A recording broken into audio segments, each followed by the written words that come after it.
Hey everyone, Classic Cataclysm is here, and this means that for the next year and a half to 2 years, we'll get to experience everything this expansion has to offer, from the revamped Azeroth, to the class changes, to the big new systems introduced. But Cataclysm, just like any WoW expansion before it, contains a lot of traps and pitfalls that you as a player are likely to fall into. In this video, we're gonna talk about some of those mistakes that you need to avoid doing in your journey throughout revamped Azeroth. So without further ado, let's get into it.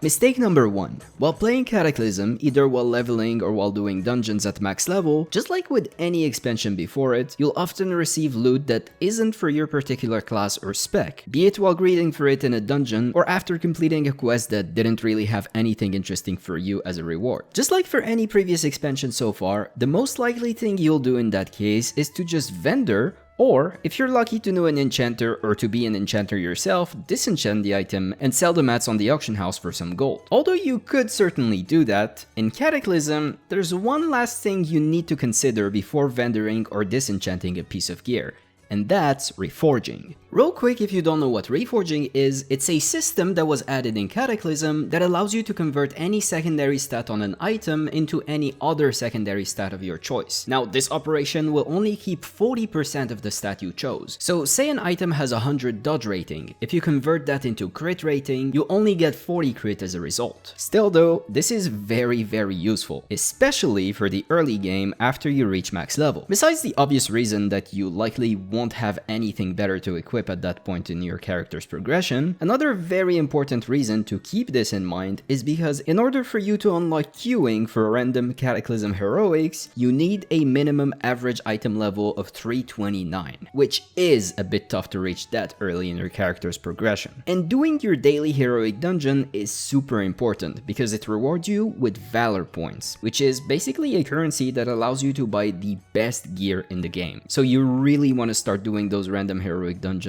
as soon as you can. But even after that, you should always keep the new reforging system in mind. You likely won't be using it much, if at all, once you start raiding, but you very much could if you're looking to upgrade those few last elusive pieces of gear, or to build a set for your off-spec like a tanking set or a healing set. Mistake number 2. This one is a mistake that is gonna be very counterintuitive and that we've been doing a lot in past expansions, but that will definitely leave you with a bit of an uphill battle once you're at max level in Cata. And that's leveling mostly, or god forbid, exclusively through dungeons. Dungeon leveling has been the go-to way to level in the past. It's fast, efficient, and gives good gear in the process. And if you need to do some quests, you can always just do them at max level when you're more powerful. Well, in Cataclysm, weirdly enough, you'll waste a lot more time than you'll gain by doing that. Here's why.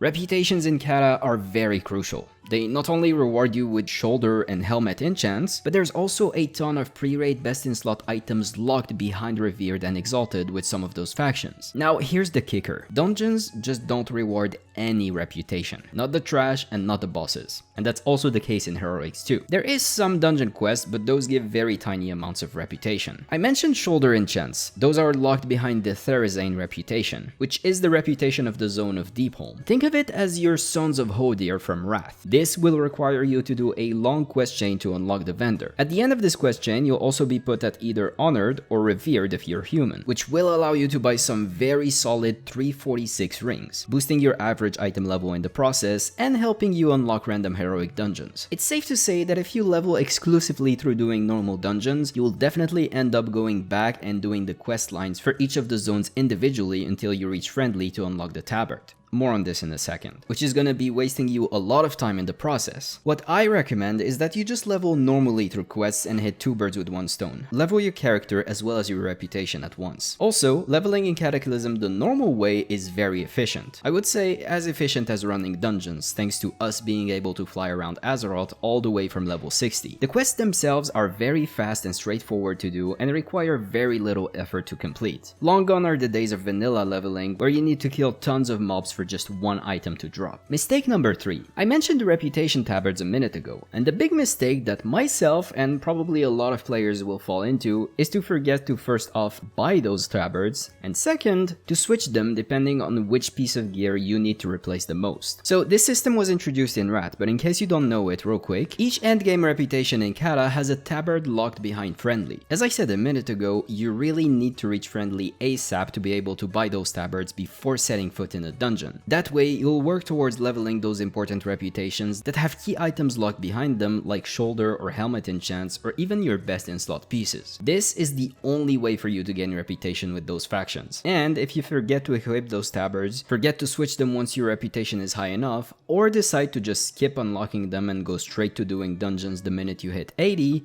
mistake number 2, you'll have wasted a lot of rep, and God forbid, you'll be faced with a big uphill battle if you hit max level exclusively through doing dungeons without ever equipping those tabards. Mistake number 4. Tolbarad is a world PvP zone that's very similar to Winter Grasp, but unlike Winter Grasp, which we basically never really absolutely needed to do other than for unlocking the raid, Tolbarad is very important because, once again, it has a reputation that has some pre-raid best in slot items locked behind it. This reputation can be leveled by just doing some dailies that anyone can do quite easily, but it's very important for everyone to do this as the trinkets it rewards are very powerful and will likely last you for a very long time before you get 2 trinkets to drop for you from a raid. Now of course, as I said, Tolbarad also has a raid that unlocks depending on which faction controls it, Baradin Hold, and just like Wrath, this raid will have more and more bosses added to it throughout the expansion, and those bosses will drop tier pieces for you. The entrance for this is situated just below the B on Baradin Hold in your map, by the way. It's not very obvious where it's located. Now, if you've done Vault of Archivon in the past, you'll know how annoying it is to get those tier pieces you want to drop from these bosses. But the bosses in Baradin Hold drop 2 pieces on 10 men and a whopping 6 in 25 men.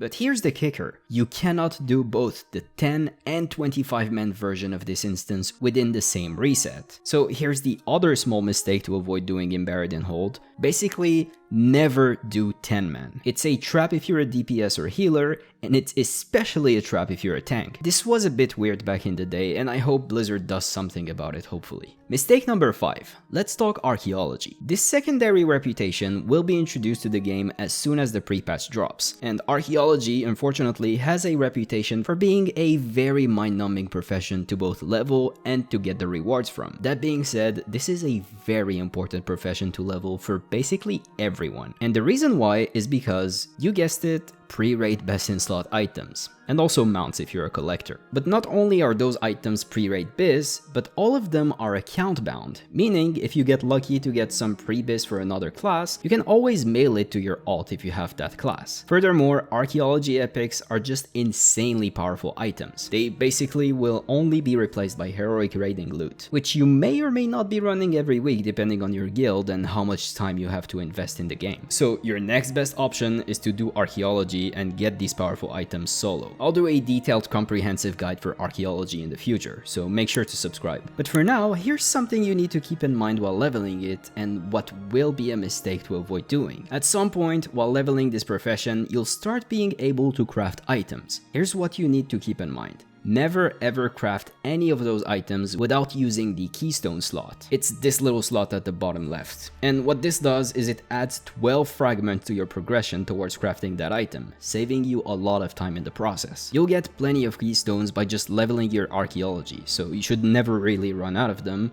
but if you do, you can always buy them from the auction house. And finally, mistake number 6. I know we've been talking about progressing towards unlocking random heroic dungeon queues by getting to item level 329, but the truth is, by the time you clear everything we talked about, you'll likely still be a bit short of that item level. So instead of just waiting and running normal dungeons on loop, don't be afraid to just form or join a group yourself and physically go to the dungeon entrance and run it on heroic. Nothing is preventing you from doing that, and you can even do it basically as soon as you reach level 85 if you wanted to. Heroic dungeons are infamous for being being very difficult in Cata, but from the testing players have done on the beta, they're really not that hard nowadays. Whether that's because most people were very bad at the game back in the day, or whether Blizzard toned them down is not sure. But really, heroic dungeons in Cata aren't gonna be much harder than what we're used to in Wrath. So go run those heroics every day and don't just sit around waiting to get enough gear from other sources to run random heroics.